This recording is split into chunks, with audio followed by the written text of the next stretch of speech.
G'day guys, Chronicles of Solid here and welcome back to another episode of Adventure News, where we talk the latest, the greatest and sometimes the hated adventure and dual sport stories in the motorcycle world.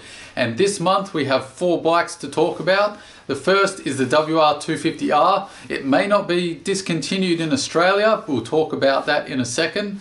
We also have more spy shots of the Yamaha T7. This time it looks to be like a production ready model. We also have pretty close to production ready spy shots of the BMW F900GS. And finally, I put my tinfoil hat on and we discuss the possibility of a Kawasaki Versys X-400. So let's get into the video.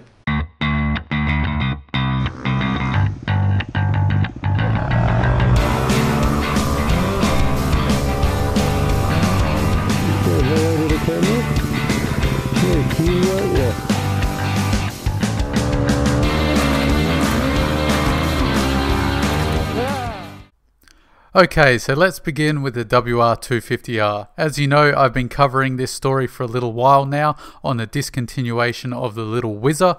If you want the backstory, click the link above on the previous videos. Now, obviously we know that Japan is no longer making the bike for the Japanese market. America hasn't listed it on their website for 2018, and Europe has not had the bike for a very long time because of the emissions regulations. Now that's left a big question mark over whether Australia and New Zealand will continue to get the bike, as it's well known that Australia and New Zealand don't have the strongest of emissions regulations when it comes to the automotive industry. Bike Rider magazine aims to answer those questions on the fate of the WR250R in Australia. The good news is that the article claims that Yamaha have no intention of ceasing sales of the little whizzer here in Australia. However, the journalist's write-up is a little contradictory and can be a bit hypocritical in points, so I'm going to deconstruct it because it's not as certain as the journalist might want to appear it to be. Bike Rider magazine did an article on the fate of the WR250R in Australia to answer all our questions. The good news is the article claims that Yamaha have no intention of ceasing the sales of the WR250R here in Australia. The bad news? Well, if you deconstruct the article, it really doesn't seem to have as much information as the journalist writing it likes to think he does. So let's have a look at what's going on.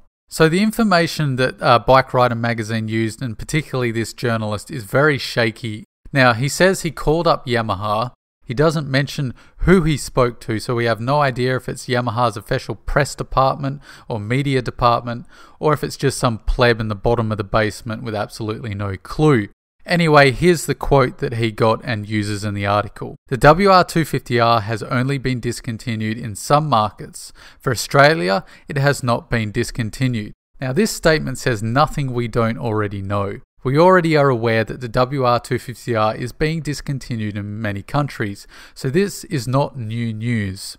The tricky little device that makes me think that this is Yamaha media responding to this question is that it has not been discontinued. Now that speaks to the present time period and it doesn't mention the future one iota. So as of this moment it has not been discontinued, but it's not answering our question as to whether it will be discontinued or continued in the future. And that's where this statement has me hung up. Now, I would like to believe that the WR250R will continue to be sold in Australia, and there is good argument for that because of our lower emissions regulations, and the bike is quite popular here in Australia as a little adventure bike. The article itself, it's got very shaky information, but the overall argument does have some merit. So we could see the continuation of the WR250R here in Australia. Let's all keep our fingers crossed. Sticking with Yamaha, we move over to the T7. Last month some spy shots came out of the production model, and at the same time we got an article that weighed the concept model in at 185 kilograms. Now I chose to report on the article with the weight and leave the spy shots for this month. First off, we can see the production model will have the twin front disc brakes, and the suspension is clearly not the same as the concept. The concept used the WR450F shocks. This bike, it's thought by Bike Social to have the same shocks borrowed from the MT09.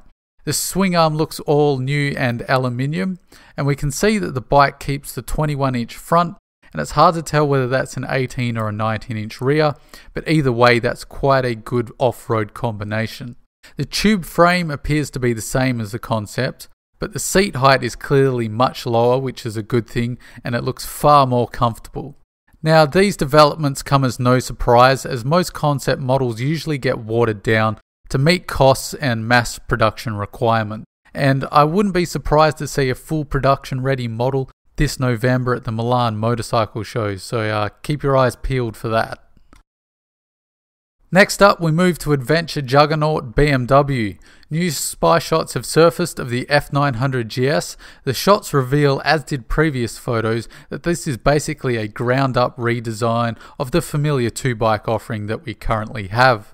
The shots confirm that there is an all-new engine, final drive frame and swing arm, so that's a massive overhaul for the F800 and F700GS. Not everything looks to be different though. Having owned the F700GS myself, I can see a few things that are still the same.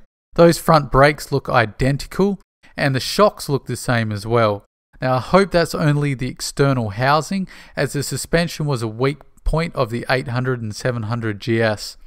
The screen on the F700GS model variant looks like it's adjustable as well, so that's good news because anyone with an F700GS knows how stupid that little screen that you get really is. Other fantastic news is that the photographer taking the pictures is a big motorcycle fan, and he noted that the engine sounded a lot like a V-twin. Now obviously that isn't a V-twin in the photographs, it's a parallel twin, but it could mean that BMW have elected to go with a 270 degree crank as opposed to the 360 degree crank in the current model. Now this would be great news, as I'm a big fan of the 270 degree engines. It could also rid the bike of that high frequency buzz at speeds that the current model suffers from. All in all, the specs show that this bike is pretty much ready for production, and I won't be surprised if I see this along with the T7 in November. It's going to be a big year for mid-size adventure bikes, so it's exciting times. Okay, for the last story, we move into heavy speculation mode, so everyone chuck on your tinfoil hats. Kawasaki were caught in America shooting an advert for an all-new Ninja 400. Now this is speculated to be the successor to the current Ninja 300. Now some of you may point out, hey, don't Kawasaki already make a Ninja 400 in Japan, Canada and New Zealand? The answer is yes, they do, but that's just a sleeved down version of the current Ninja 650 in other markets. Now this is claimed to be a completely new engine redesign, separate from the 650 or the 300cc engines. Unfortunately, the pictures can't confirm this without a doubt. They can only suggest that the brakes and suspension look to be very similar to the 300 model that's currently being sold. So solid, why the bloody hell are we prattling on about a 400cc sport bike in our tinfoil hats? Well, that's because Kawasaki love their multi-platform bikes, and the Ninja 300 spawned the Versys X-400 adventure bike. This is a great little adventure bike, one I've ridden and I really like.